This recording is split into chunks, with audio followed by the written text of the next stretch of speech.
Hey! Welcome back, everybody. Today we're talking about the devblog that just dropped, the update that's going to happen for us on main branch, also known as normal Rust, and the update on the heels of that on testing branch, and a bit of us openly talking about the development and what's been going on here for Rust Console Edition for the PlayStation 4, the Xbox One, next generations, and everything in between, and I'm Jade Monkey. Okay, so before we hit the devblog, I kind of just want to put out there in general, I want nothing but success for this game. I've been playing it for 11 years on PC. I've been playing it for the whole time it's been out on Rust Console. So if we're speaking or have some negative things to say, I just want it to invoke positive change for the game, because I want nothing more than this to be wildly successful on Rust Console Edition. Now, it's successful, but there's no reason why it can't be wildly successful. So just putting that out there. I love this game. I want nothing more than, you know, the best. And I think that's kind of where we're all at, right? Like, we really want this game to succeed. So we're going to read over the devblog, and there's some interesting clues and tidbits there, so we're going to break that down. But before we do, let's just go ahead and hit the old wipes here for Rust Console Edition. If you're on monthly main branch, it's going to be a soft wipe. If you're on weeklies, it's going to be a hard wipe. That's the hard wipe at the end of the month is probably not a surprise for people on weeklies. On my custom server, it is going to be a full wipe January 30th, also the same Thursday. If you're looking for the server, the ID is there at the top. Just make sure when you're searching, change the name to ID, server ID, and then type that in. That's the way you'll find me every time. That way any of the copycats, you're not going to get those confused.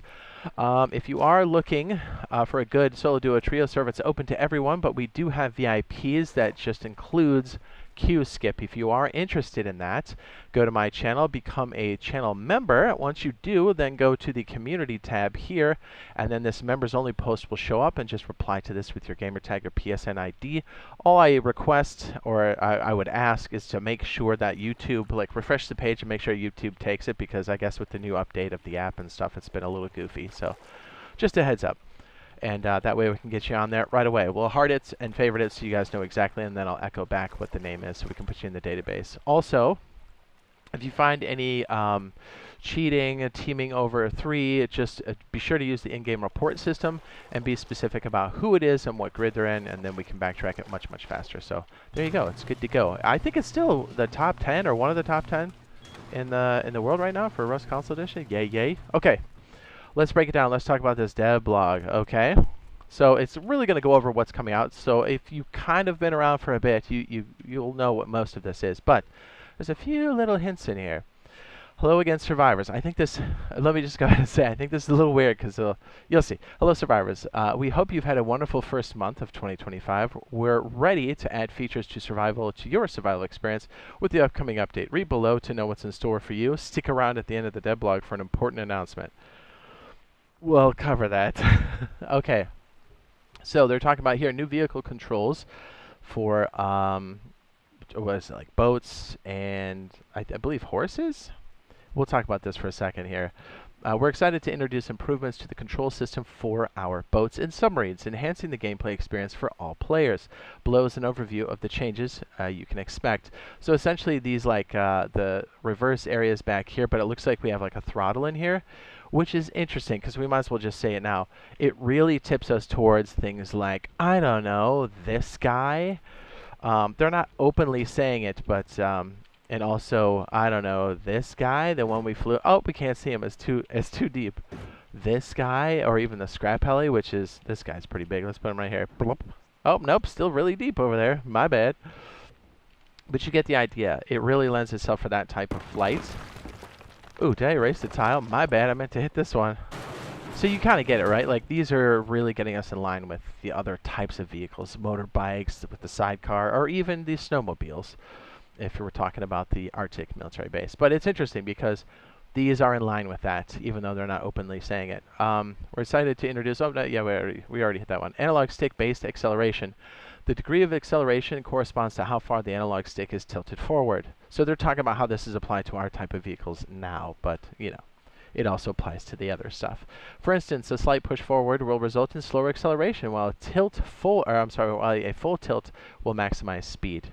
Enhanced turning radius. This is good because I found that tail whipping the boat is a bit harder, so it looks like this will be more obtainable. Turning mechanics have been refined to offer better control. The sharpness of a turn is now directly influenced by its intensity of the analog stick's tilt. A slight tilt will produce a gentle turn, while a full tilt will result in a sharper turn. Tail whip. Auto acceleration feature, which is in, but maybe they changed the dead zone for it. Like, it's this green and then the red. Push left analog stick fully forward for at least 3 seconds to activate, and then pull back on the analog stick fully backward to immediately cancel the auto acceleration. So if you have stick drift, it kind of helps with the deactivation, because if you have subtle stick drift, it made it kind of painful in the brain. Expanded control detection areas. Expanded control detection areas for reverse, stationary, and forward. So those are like the different zones. Again, very much in line with things that are motor vehicular or even flight controls, dare I say. Not fully in line, but this is definitely the same kind of schema. We've improved the controls to extend the direction areas for both forward and reverse movements. The expanded detection area provides a large turning radius, making directional adjustments smoother. Reverse. Similarly, I can't say that either, the extended reverse detection area ensures a smoother backwards navigation. We don't have a lot that's interesting that we're looking at right there, do we? I just realized that. I was like, my bad. Here, look at a tugboat. When the analog stick is fully pushed in the opposite direction, the turning radius reverts to its default, allowing for quick directional corrections. This is key for the old rowboat and for cars. These updates enhance precision, reduce erratic movements, and make navigating aquatic vehicles more intuitive and enjoyable. Also ground vehicles. Whether you're cruising forward or carefully reversing, the new controls are designed to provide a seamless and responsive experience. Combat log. I'll talk about this in a second. I think if anybody's used this, you'll know what I'm saying after this. Introducing Combat Log 2.0, featuring improvements aimed at making the interface more intuitive and user-friendly. These updates focus on improving navigation and readability for all players. Now, I think the Combat Log is good, but I think Combat Log 2.0 probably should have been the first implementation. And again, I think that has to do with the management allocating resources as such, because the one we have now is like stuck on the column, and it's really hard to use. So it's finally more usable now, which is good. You're like, shouldn't we have gotten that to begin with? But I know this is kind of their own homebrew thing, because this combat log isn't necessarily what we see on PC. It's different. I mean, it is, but like they have to present it in a dialog box. That's done in the console window on PC. So it makes it a bit different. But yeah, again, I don't blame the developers for having this one split up into two. I love the improvement. I think it's great. I think it's awesome they did it. But I think maybe that should have been addressed a lot earlier. You know what I'm saying? Just saying. But it's good. I think the developers have done quite a bit, because all of this is a lot of stuff. We're just looking for more content type stuff. But we'll talk about it here in a minute. I don't want to digress too much, and I'm not trying to like bag on like what they've done. Improvement. This restriction has been removed. Players can now navigate both vertically and horizontally. I'm sorry. Current issue. Previously scrolling. Oh, there we go. Previously scrolling through the combat log, players were restricted to single-axis movement. You couldn't simultaneously scroll horizontally and left, or it would just not work. The restriction has been removed. Players can now navigate horizontally and vertically, so we can see all of the columns, because the font is quite large here. As it has to be. It's on console, because most people are doing it on their TVs. Existing row and column spacing occasionally made it difficult to read individual logs. Scrolling bar would sometimes obscure important details. Improvements. We've adjusted spacing between rows and columns, improving clarity, ensuring all information remains visible. This change makes individual entities easier to read and eliminates issues caused by overlapping elements. Invalids improvement. I know that was an issue on cargo ship, I believe. Following up from the invalids addressal in Devblog 31, we've implemented adjustments aimed at reducing the occurrence of invalid shots in-game. These changes will go live with the latest update. These adjustments focus on improving mechanics that cause invalid shots, ensuring smoother movement and more reliable hit detection. Also, guys, this is very important, because moving vehicles and shooting, we need to have that pinned down. So when you're flying, it's in the water flying, or driving, we'll have those same issues. So you can start to see between the movement adjustments and this hit detection stuff on moving vehicles, i.e. the cargo ship, it's going to help with that, because it doesn't do us any good if you're flying around and then your passenger who's just ripping shots is going 50 feet behind you, right? I'm sorry, 40 meters behind you, whatever the translation is in meters. It's not the Queen's math here, it's freedom units. Anyways, you get the idea. You can see how all of this is kind of in line with like what's coming, right? And we're not saying necessarily what's coming next, but it's got to be soon, right? We'll talk about more here in a second. Okay. Smoother and hit detection increase. Good. Okay, so how can we help? If you continue to encounter invalid shots, record evidence, capture video clips that demonstrate the issue, include the combat log to make sure that it's visible in the footage, and share with us your uploaded clips at the Discord thread for invalids. Oof, they're putting it through Discord. Okay. Just so you know, the Discord is managed by, yes, there's employees that come in there, but it's managed by just normal people that don't get paid, so. That and all of the stuff that comes with. Just saying. Okay, they're going to just complain about the whole thing the whole time. Anyway, so your contributions are invaluable and will help us fine-tune the system even further. Thank you for your support and patience as we continue to improve the game. Fishing update. I think this is the biggest part of the update by far. Even people that aren't going to be fishing, it's still super important. And people that are, it's so much better. It essentially means passive income is now going to be a part of the thing. So you don't have to do much. You can still go out there and like do your thing. You'll see. Players can now put worms and grubs in their hands, update bait stack size to display to match Steam version, and update various bait values, stack sizes. Okay, what this means is we can stack certain types of bait, or almost all of the baits, and then you can boost those values for the bait. And so what that means is you can stick fishing traps either in a building or outside, and as you put them in there, you can catch things like sharks and salmon, and then you can go sell them at the fishing village. I don't think they say that directly, but I mean, that's what it translates to. So if you have a safe shack and you got a bunch of chum in there, throw it in there, go do your monuments, and come back. You can make like an extra 300, 500, even 1,000 scrap just by doing that. So it's well worth your time. And now that we have the drone shops, you can even hawk those things, you know, if you're close to bandit camp. You know, or outposts. You don't even have to be close to the fishing village. Yes, you pay the $20 tax for each purchase, but if you're making 1,000 scrap, who cares? It looks like the animal meat is the best. It has a value of 10. And yes, you can catch sharks on the regular. And occasionally they do strip the bait too. So if people don't know, the baits can be very valuable. And so I'd probably be making shacks and stuff to really lock that in. I don't think I have that video released yet, or else I would have linked it. But be on the lookout for a nice, cheap shack that you can be throwing all over the map to make some of those ducats. Other improvements. Teammate marker and player name now includes a black outline, making the icon easier to easily identifiable. D-pad can now be used in the tech tree, making it quicker to navigate. Higher tech tree workbench now has access to lower trees. Death point marker will now be visible on the compass. That is really nice. Landmine model has now been updated, and landmine renamed to homemade. Cooldown timer for compound walls, so you can't just rapid fire place them in combat, which I think is good. That's always been a thing out here, and I'm glad they fixed it. Text will now be hidden when you aim down sights from the options tab in the HUD. Metal shop front has been updated, allowing players fixing the exploit, allowing players to drop others' weapon attachments in the metal. That's really funny. So basically, I can't pop your attachments. Icons for heli and cargo have been updated and made dynamic to better understand their direction. Players now instantly stop scrolling on the mixing table. Beautiful. Scientist Chinook now match FP. What does that even mean? Face punch? You mean Steam version? Attachments now can be swapped between guns. Okay. So we're going to be talking of it freely now.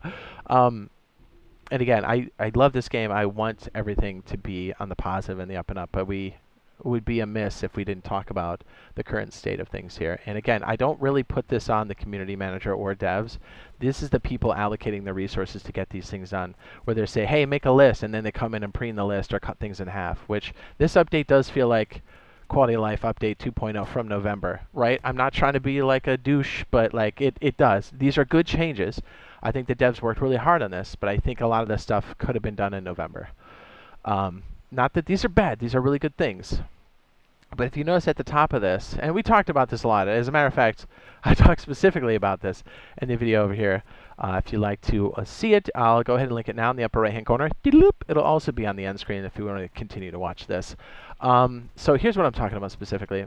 They come up here and say, and again, maybe they're just mincing words here. I'm glad they're communicating to us, right? Like we already know that like the big improvement has to be We need like substantial updates for each month. I get some of them might be lighter than others, but include other things that are like content based. Like if they knew this one was skimpy, they should have given us parachutes and a hot air balloon minimum, or throw in zip lines. That would be a good one too. See, those are two things you can add into two different updates, you know, and then making it more substantial, you know.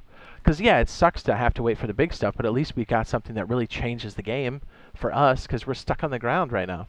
Anyways, it's kind of a ball buster when they're like, hey, stick around for this important announcement, and then they're like, the important announcement is we have another important announcement that we're not going to tell you about, which is cool. At least they're talking to us. This is a bit of a blue baller for sure, but at least they're talking to us. They're basically saying, we understand that you're waiting for a big update in content. Yeah. It's all been worked on as you read this, or it's being worked on as you read this. It says, we hear you. Rest assured, we've got some exciting news to share with you soon. Until then, keep surviving and avoid getting raided. Okay, so they talk to us. That's great, but again, it's got to be something transportation-based this year. Now, as far as the next update coming in February, I don't know if it's going to be transportation, but it's going to be these guys that are on the table for sure. Unless they totally throw a wrench at us, and it's possible because the January update was kind of like, I say, what now? Here's the thing. I'm glad they went monthly, but there needs to be substantial updates that are included with it, right? I think we can all agree with that. We haven't had a content update since what? October? Even before then, because October was kind of light too, because that was a community one. So like September. So it's been months. It's almost been what? Half a year, it feels like. Do you know what I mean? Like, I get it. You got to ramp up on stuff, but please talk to us. Allow your community managers or manager, whoever is running the show now, because that said Rustilla, allow them to speak to the community, right? Like, if you know it's going to be a hot second, talk to us and tell us why. You know, don't be afraid to communicate. Not communicating is the worst thing you can do. And then dropping Quality of Life Update 2.0. And I'm talking to the management, you know, saying, yeah, 2.0 quality update, that'll be good. Throw that at them, you know, combat log. We're like, guys, we're starting the new year. You took December off. Let's go. You know what I mean? This is a freaking, we should be running here. Why are we walking? So that's why I think this next update has to be substantial. I'm glad they're going to be putting out the roadmap. Thank you for doing that. That's going to be great. But please don't wait another month to do that, right? Like, as soon as you guys know what it is, please talk to us. You know, and if you know there's going to be a delay for something, tell us why. Don't just leave us hanging because it hurts our feelings. You know what I mean? So anyways, I am personally excited for this update because of the fishing part. Again, I think the devs did a great job. And I'm excited for what this next big update is going to be because I like how these are submerged underwater. I think it's going to be, it's really 50-50. I think it could be helicopters or cars if they go with the transportation route, right? If. Here's why I'm leaning towards helicopters as opposed to cars. Just here's a thought, right? We know the next update, actually, no, okay, let me flip that, because I was thinking of, we're due for monthly to have another wipe, right? So these cars include a wipe because we have new items. Items dictate when we have a hard wipe on monthlies. And since we're due for that, I think maybe it's going to be cars, because now there's been enough time that it's probably going to be cars. And we do know they have work on both of these, but it could also be helicopters as well. But if they're trying to fit it in with the wipe schedule that happens on monthly, which is about every 3 to 4 months, this is coming in line because this requires an update. This one doesn't.